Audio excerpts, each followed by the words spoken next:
এত প্রবলেম আমি আমার ক্যারিয়ারে কোনো কাজ করতে গিয়ে ফেস করিনি। যে আমরা যখন শুটিং শুরু করেছিলাম গল্পটাকে প্রেজেন্ট করার জন্য যে সিরিজটা নির্মাণ করা হয়েছে, এটার কাজটা আমরা শুরু করেছিলাম 2021 সালে। তো ইটস আ লং জার্নি। মানে শুটিং করতে করতে একসময় মনে হচ্ছিল হয়তো শুটিংটা শেষই হবে না, যেটা ভিকি ভাই বললেন।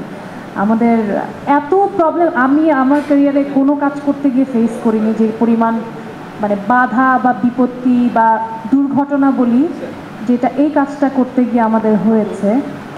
বাট সামহাও মনে হয় যে সব বাধা বিপত্তি অতিক্রম করে হলেও একটা ভালো জায়গায় এসে পৌঁছেছে। এটা যেমন আমরা যখন শুটিং শুরু করেছিলাম আমাদের প্ল্যান ছিল যে এটা চ্যানেল আই টিভিতে যাবে। এটা আমার ফার্স্ট সিরিয়াল হওয়ার কথা ছিল টিভির জন্য। আমি কখনো সিরিয়াল অভিনয় করিনি এর আগে।